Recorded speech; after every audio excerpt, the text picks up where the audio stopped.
The undefeated Sean O'Malley, of course. Another fight week for you. Give us the feelings right now ahead of another big fight for you. I feel good. I'm excited. The crowds are back, and I clearly don't need them to go out there and perform. I've proved that, and but the fact that they're coming back, it ups everything. Yeah. Wouldn't be the Sugar Show without a little bit of drama, right? I mean, you get the late switch up an opponent, but you tweeted out, I think, not surprised. I mean, so were you just the whole time really mentally preparing to have to switch things up?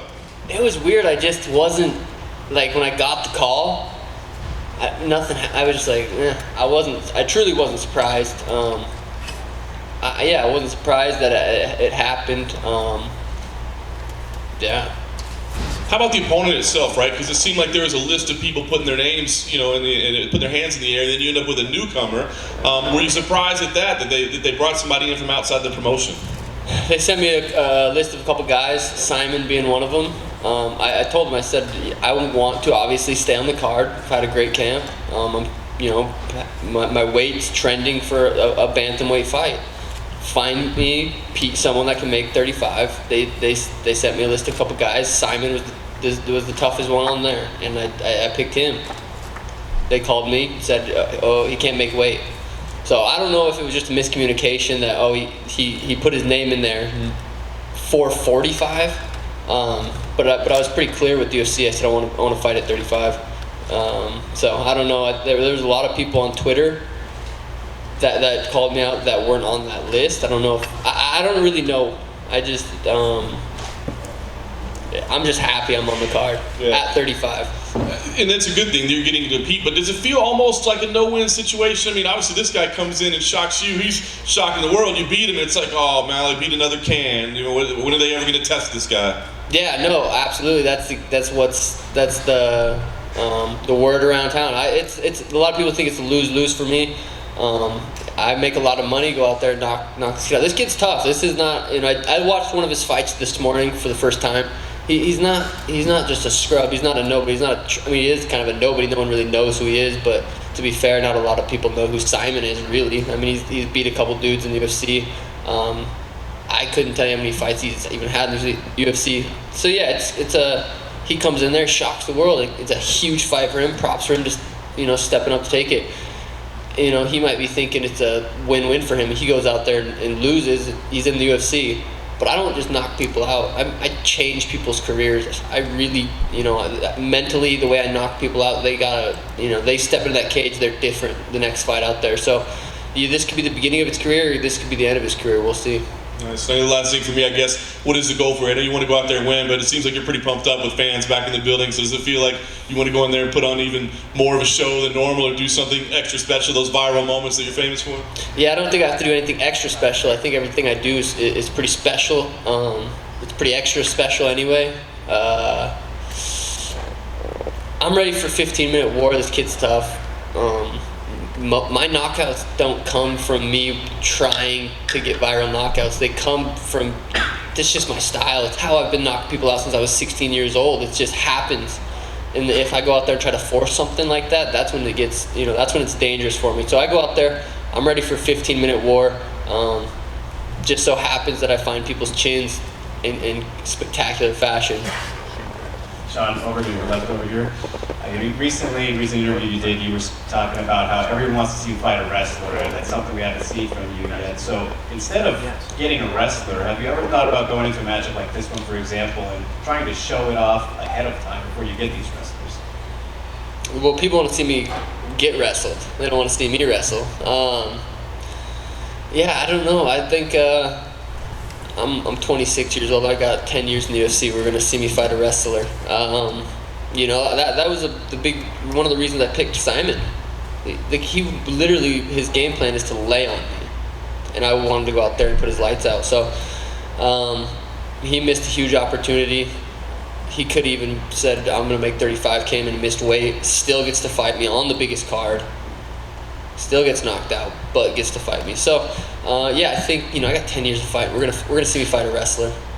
So are you kind of looking at Ricky next, or no? He missed his opportunity, man. He really did. It sucks for him, but definitely not. I got someone in my mind who's gonna be next. Sounds good. And you know, you're very popular on Twitch, you know, been doing the gaming. So just curious, going back, like, what was your favorite game growing up? Yeah, I get addicted to one game at a time. Some people play like 3-4 different games. I get addicted, and in my mind, I'm going to be the best in the world at this game. Unrealistic. But favorite game growing up, depends how old I was. Madden was up there. Call of Duty was up there. Halo at one point was up there. Probably Call of Duty if I had to pick one. Best of luck, Sean. Thank you. Sean, how's the last few months been for you, like outside the octagon? Because we've seen you at the Triller shows, we've seen you at the concerts and everything. So, how's life been between fights? Yeah. Yeah. After I did the conference last time, I said I wanted to go to that fight, and you guys made it happen. So thank you. Yeah, the Triller event was nuts. It was fun. It was my first time going to like a big party like that. And it was fun. And that lifestyle can pull you in 100%. I can see how people get sucked into that. You know, I think I partied like 3 weekends in a row, which was, I've never done that. It was fun. It was a really good time. Yeah, I'm very, very prepared. Will you be going to the Jake Paul Woodley fight? I mean, where's that at? Is that Miami as well? No, We don't know. I'm gonna be there 100%. And then after your last fight, you said you were very excited specifically to fight Thomas Almeida because he kind of flat-footed, goes forward, and you could do a lot of damage to him throughout the fight. Specifically with Chris, have you watched anything that shows that you are excited for this stylistic matchup? Yeah, like I said, I watched him fight for the first time this morning. He likes to stand southpaw. I haven't really fought any southpaws, so that'll be interesting. But it doesn't really look like he's fought any southpaws, and I can literally stand both stances and be just as effective, offensive and defensive. I do that better than anybody in the UFC. So we'll see how he adapts to a southpaw and southpaw. You know, I've knocked a lot of my first pro boxing fight. My only pro boxing fight was southpaw and southpaw, and I broke that dude's jaw. So we'll see which stance he wants to come out with. Were you looking to fight the southpaw for this next fight, like specifically, or did it just happen you picked this fight? He's a southpaw. No, I didn't know. I didn't know he was southpaw till this morning. I know Smolka. Pretty sure he's just orthodox. I mean, everyone kind of switches here and there a little bit, but I think Smolka was orthodox. And yeah. And 2 more quick ones. Will we see you courtside the NBA Finals back home at all? Yeah, I would love to. Yeah, that would be insane. I went to the Lakers Suns game, and we were up in like the suites, and it's just not the same. I want to be courtside, or else I'd rather watch at home. But yeah, I mean, if we could make that happen, yeah. Lil Wayne's been very loud courtside for those fights. Yeah. Those games. That's awesome. Yeah, no, that's definitely something I would like to do. Then finally, prediction for the main event: Conor and Dustin. I think Conor gets it done. I think it's such a tricky fight. It's a tricky fight. Even just saying that right now, I'm like, I don't know. Maybe goes into the later rounds and doesn't. I don't know, man. I think Conor gets it done. Sean, real quickly to your right, bit of left field, but who do you favor in the upcoming Sandhagen and Dillashaw fight, and why? It's a good question. That's in this cage, right? Apex, small cage. I think that. I mean, I don't think people realize how much different fights are from little cage to big cage. That fight's gonna be crazy because they both just move so much. There's a lot of question marks around TJ. Can he perform without needles? I don't know. No one knows. We'll see. Corey can. We've seen him do it. We don't know how long TJ's been taking that. How does that affect him mentally? There's a lot of question marks there. I got Corey. I think Corey's gonna get the job done. Hey Sean, can I ask you a little bit more?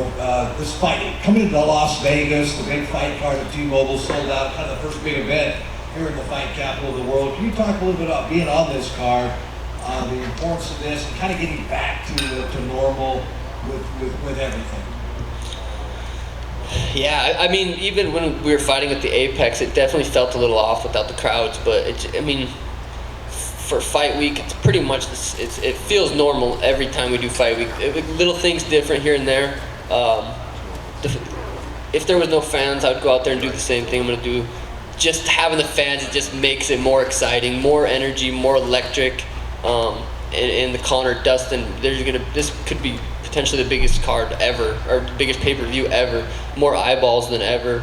And though there's a ton of celebrities that are going to be out, a lot of people performing in Vegas that weekend. So all eyes are on the fight card Saturday night. And then can I ask you a little bit, the Athletic Commission no longer testing for marijuana, weed now. I mean, just your thoughts on that. Is that true? Is that like for sure? Oh, wow. Fastest today. Yeah, I'm usually about 2 weeks out kind of guy to where I stop because the munchies, I don't know if you heard about them, and we got to cut weight. And it's just, no, I like the little 2 weeks break. Because if I didn't have to do it, which I guess I don't now anymore, but I always enjoyed the little 2 weeks. It made it, I enjoy the 2 week break, so I'm excited for after, but yeah, nothing changes there for me. I'll probably continue to do 2 weeks out. Hey Sean, over here. Your hair matches your shirt pretty well, but is it going to stay that way until Saturday? Yeah, the hair matched the whole merch drop. I had the Sugar Show merch drop. I wrapped my Tesla in the same colors, pink and blue. It's just fun to play around with that. The merch drop went really, really well. And then Danny, my girl, she does my hair, so it's always fun to just play around with the different looks. Thank you. Sean, to your left. So you're one of the most criticized fighters. Everybody calls you out. Everybody wants to fight you. Everybody criticizes your opponents. Why do you think that is? Because a lot of the fighters don't get the attention you get. They're jealous? I think a lot of fighters don't get the attention I get. I'm putting on beautiful performances. It comes down to the knockouts, really. I mean, going back to the Alfred knockout, even before that, when I was in the UFC, when I fought David Nuzzo, that knockout went viral. It comes down to the performances. People are attracted to that. I think it comes down to the performances, and then the outfits. Even it's just little things that get attention. I mean, this is my fight.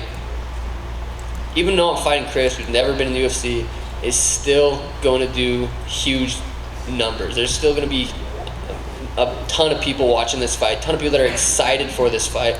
I feel like my fan base is just as excited for my fight as they are the trilogy, Conor versus Dustin, which is insane. And I think the numbers will show that. I don't know if you can really prove that at all, but if you can, I think it would show that. How much of the marketing is it in the octagon versus outside of the octagon? Because some guys can fight and they don't get the attention.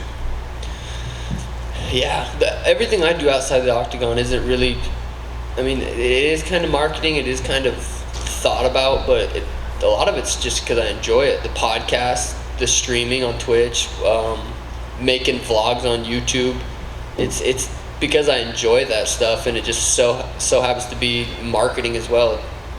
Last question. Conor McGregor has left a lasting legacy on the sport. How has he inspired you as a fighter? Because he's obviously changed the game in terms of not just being a fighter, but being a superstar. Yeah, that's a good question. I think the first time I watched him fight was against Max Holloway. And he's just something about him. You're like, damn, I want to watch him fight again. I want to continue to watch. And I just, I've watched every single interview he's ever done. I've watched all of his fights multiple times. I love the way he carries himself. And a lot of people said I try to be like Conor. It's like I don't know. I mean, you can have two people that have similar personalities. Like, oh, you try to dress like Conor, you try to fight like Conor, try to act like Conor, talk like Conor. It's like, no, that's not true at all. I definitely have taken bits and pieces and learned from him, which I think is a smart thing to do. Learn from someone who's that successful and doing that well. But yeah, he's definitely inspired me a ton. The way he carries himself, the way he handles pressure, the way he goes into these big fights. I've learned a lot from him. I'm pumped to meet him. I've never met him, so it'll be cool. Sean, over here on your left, your rival Chito Rivera recently put on an impressive performance against Davey Grant. You said that your main takeaway was that Chito seemed slow. What did Chito do in that fight that impressed you? Does that rematch interest you potentially next after this weekend, since Chito is a ranked opponent? Chito's tough. That's it. He's tough. He's slow. I think we all saw that. I was very high watching that. I'm like, is this slow motion or is he actually he's slow. He's just not, which is, he's tough. That's his best attribute is he's durable and he's tough. A rematch after this fight, no, I don't think he quite deserved that yet. He beat Davy Grant. I didn't even know Davy Grant was a person. I'm about to beat Chris. No one knows he's a person either. So, but I have someone in mind. I'm gonna call out after this fight. It's not Cheeto. I think that's a big fight down the line if he continues to win. And you recently said that you don't necessarily mind fighting whoever the UFC chooses for you because, in your opinion, they're all easy. Out of the top 15 at bantamweight, who presents the toughest challenge for you and why? I mean, realistically, everyone in the top 10 is a tough fight. Fighting is crazy. Going in there with anybody, I mean, even Chris, no one knows it. I mean, it's still a fight. It's still going to be a tough fight. Yeah, I mean, realistically, the whole top 10 is tough fights. I just believe in my preparation and my skill set that I can take them all out. And last one from me. You said recently that you're going to knock out Chris with something never done before. What should fans expect to see in this fight? Yeah, that's the plan. Go out there and get another viral knockout. But like I said, when I close my eyes, I kind of try to picture what would be crazy, what would be insane, what's never been done before. Just to kind of plant the seed in my mind. Maybe if I see that opportunity in the octagon, the idea is hurt him. I want to hurt him to where he's, when I hurt Eddie, he was like just hardly there. When I hurt Alfred in the Contender Series, he was just hardly there. Those are the moments that I can pick and choose what kind of knockouts I want. I gotta hurt him first, and then I get the spectacular knockout. So yeah, I plan on doing, going in there. Like I said, I'm ready for 15 minutes. If it's gonna be 15 minutes, we saw me against Thomas Almeida. I could have went 5-5. I'm ready for 15 minutes. I'd like to hurt him and do something that's never been seen before. Thanks, Sean. Sean, do you have a post-fight strain picked out yet? Post-fight strain? No, I don't. I plan on getting a little drunk after, actually, a little buzzed up, and then maybe wind down about 3-4 a.m. with a joint. But I plan on getting buzzed up after. Hey Sean, one of the functions of trash talk, sort of intended or not, is marketing, as you were just talking about. I'm just curious how you would compare sort of talking smack in the capacity of a UFC fighter versus doing so as a gamer on Twitch or otherwise. God, yeah, talking smack on gaming. That's probably where I got it from. Call of Duty trash talk's the worst too. Like it's bad. Compared to talking trash in the UFC, I feel like you have to have a good opponent. Not a good opponent, but someone fun to talk trash to. Like with Smolka, I didn't say anything bad. I mean, I said he licked the wrestling match because he tried to get staffed. That was after, but I had nothing bad to say about Smolka. I really don't have anything bad to say about Chris. I'm thankful he took the fight, and he should be thankful that he gets the fight. But yeah, I think the Peter Yan fight, the Cody Garbrandt fight, the TJ Dillashaw fight. Those are going to be the ones where it's going to be some mental warfare, some back and forth bickering, some shit talking, and I'll probably practice on Call of Duty. Yeah. What kind of practice? And what lessons have you learned in Call of Duty? Can't get your feelings hurt. Can't take it personal. That makes sense. All right. Second round KO.